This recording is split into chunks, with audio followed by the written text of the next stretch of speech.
Greetings dear friends, Dragon here once again, back with yet another unboxing. I know I'm saying that like a broken record. I will get back to doing reviews and kind of news updates videos pretty soon. It's the last couple of weeks of the 7-day week cycle. The end is in sight, but getting into a really pretty cool unboxing today for two really rare, very hard to track down editions of Gareth Evans' two incredible Raid movies. So the Raid 1 Redemption and the Raid 2 Berendal.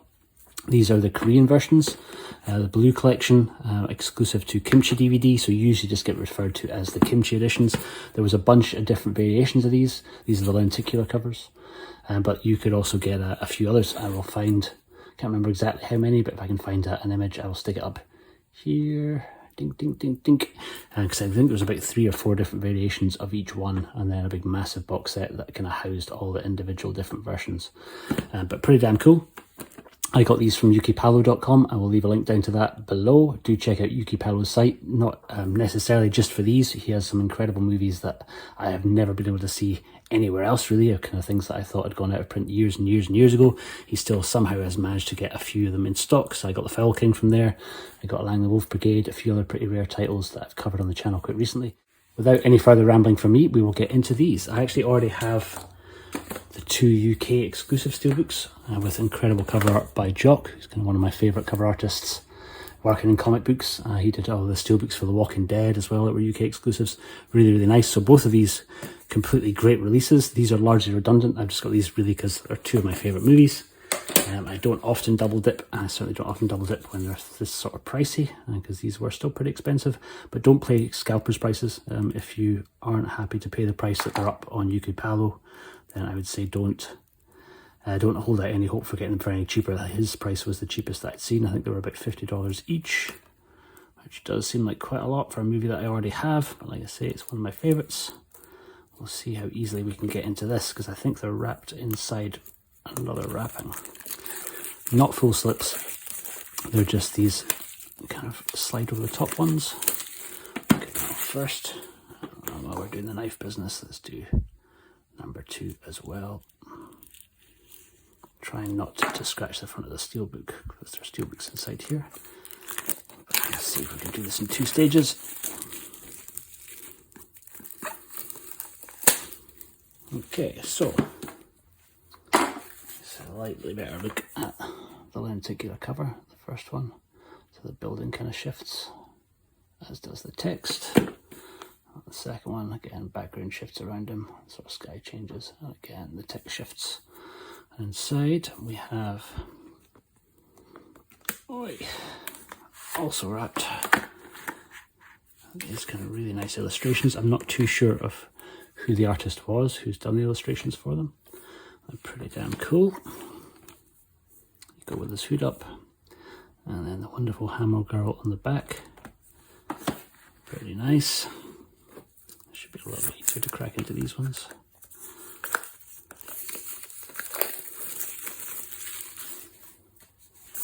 Inside we get a little pack of goodies. We get different artwork on the inside. Single disc, which I suspect will be a pretty similar disc itself to the UK disc. We get a booklet, which is all in Korean. Some nice images from the films. In fact, I tell a lie, it is not. It's half in Korean, half in English, which is pretty cool. Nice. So I think it's just a straight translation of what you get in Korean. So yeah, dual language book. Pretty groovy. And then we get some character cards. So we get the Blu Collection tells us this is Steelbook number 3. We get these cards, most of the different artwork that you saw floating around for the first film. Individual character cards for Iko, for Donnie, for Pia Gruno, for Yahan Ruyan, for Ray Shepeta, and for Joe Taslim. Pretty nice. Again, these are all just single. In fact, I tell a lie, they're not single-sided. They have reverse images. Each character, different image to the front, basically kind of like close-up shot on one side and a wider angle on the back. Pretty cool. Nice. I'm assuming there'll be something very similar inside the second part. The other thing I didn't mention is you do also get your little credit card. Don't know exactly what these things are useful for, but they're quite nice to have. They're stuck on with little kimchi. Well, you can see that kimchi stickers. So yeah, the attention to detail on these is pretty beautiful. Let's take a look at part 2, which I think will be pretty similar in terms of content. So again, we get our little credit card on the back with baseball bat guy, I think, there. And some really nice little illustrations from the film. I actually slightly prefer part 2 over part 1, but they're both incredible movies. But I really like the storyline for part 2. Would have been nice if he'd done a part 3, but I think the last few times that I've seen Gareth Evans speaking about it, he seems to have kind of given the impression that that's unlikely. So we have Eco on the front. Again, a beautiful artwork for this. And a repeat, so we get our Korean. And then I'm assuming, yep, also the English version. Very cool. Second one, more of a kind of Infernal Affairs undercover type situation than the first. Obviously the first is just storming a single building, but much of the same cast returned, along with some great additions. Again, this tells us that this is the Blue Collection Steelbook number 4. And then also we get our cards, so again, double-sided with all the alternate art that you've probably seen on different versions. A replication of the illustrations that are on the back of the slipcase. And Hammer Girl. So again, sort of close, tight shot on the front. And then a slightly wider shot on the back for most cases. Baseball Batman. Ucho. Bejo. Assassin, and of course, Return of Rahan Prakoso.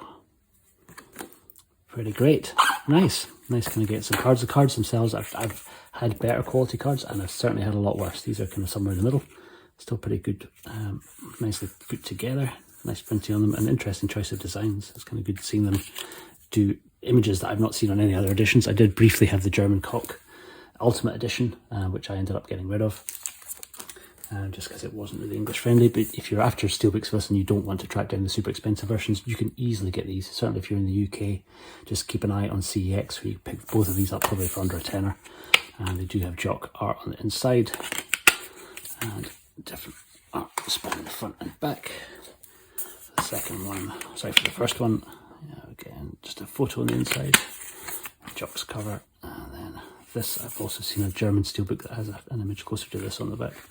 So that is it. That's my little raid collection. The last thing I'll mention is this, which I got for 50p, I think. Little White Lies magazine, which I don't think is still going. Did a special little mini book. I think it was maybe gifted away with Total Film magazine or one of our film publications, or given out at HMV, something like that. But you can find these through eBay really cheaply.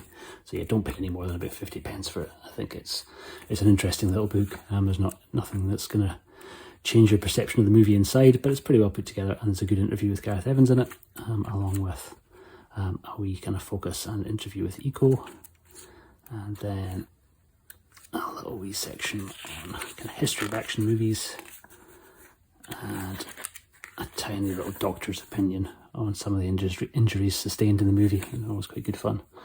I used to do that a lot in Neon magazine too. So yeah, that's my little, very small little raid collection as it stands just now. Thank you very, very much for watching. Let me know if you're going to try and track down the 2 Blue Collection Kimchi versions. If you want to, then do take a wee look at the link down below, and have a browse through the wonderful Yuki Palo site. He's not paying me to say that at all. I just really, really like the site. And props to my mate Huss over at Touch of Film for turning me on to the joy of Yuki Palo. It's a really incredible website run by a really good guy. His name is Jay. He's a legend. I think I've had about 6 orders from them already in the last couple of months, and all have arrived really well packed, really good time. No customs import fees coming into the UK because they were all under 120 quid. And yeah, really, really good service. Can't say enough good things about them. But that is us for today, folks. I will see you on the next one. Shout out also to one of my subscribers, Kai, who'd specifically requested seeing an unboxing for these. Kai, let me know if you also managed to track down copies. I'm interested to know how many copies of this Yuki Palo still has left. So do give me a thumbs up if you're able to kind of get copies if you decide to pull the trigger on it. But thanks again for watching. I will see you on the next one. Take care.